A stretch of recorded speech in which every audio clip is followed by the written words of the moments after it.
She was clearly the love of your life, but then she swiped left. You wanted an A, but you got a B. Let's be honest, you got an A-, but you're still mad. You applied for an internship at Facebook, but you only got one at Google. You will almost certain face more and deeper adversity. The question is not if some of these things will happen to you, they will.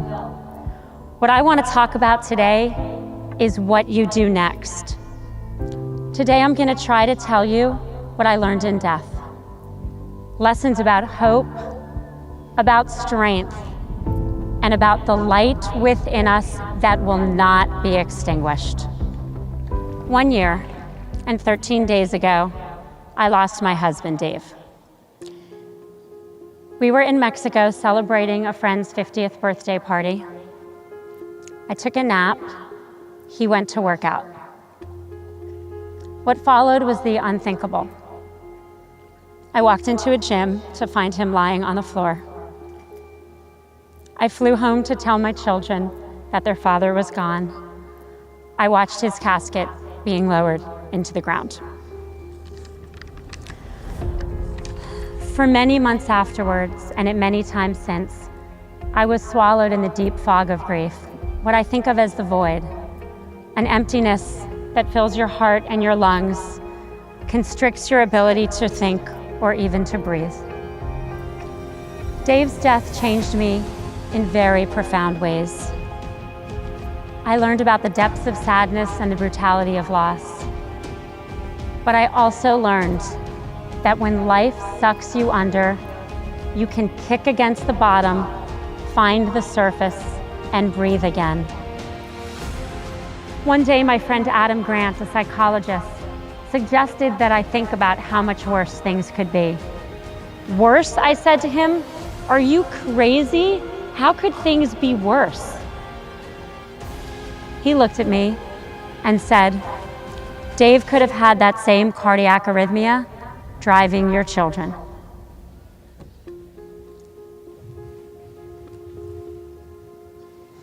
The minute he said it, I felt overwhelming gratitude that my children were alive, and that gratitude overtook some of the grief.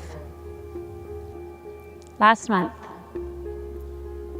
11 days before the anniversary of Dave's death, I broke down crying to a friend of mine. I said, a year ago, he had 11 days left, and we had no idea. And then through tears, we asked each other how we would live if we knew we had 11 days left. Can you ask yourselves to live as if you had 11 days left?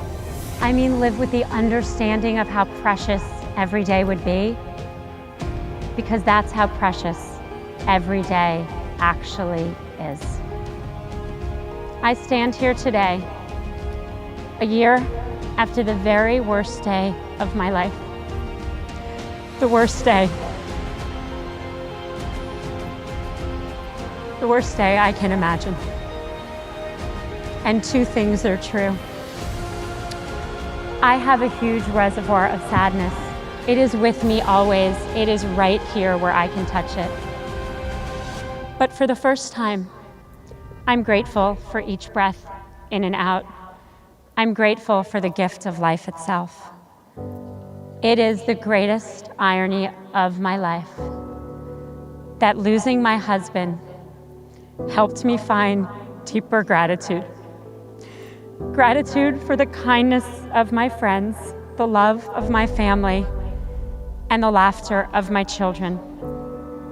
My hope for you is that you can find that gratitude, not just on the easy days like today, but on the hard days when you will need it.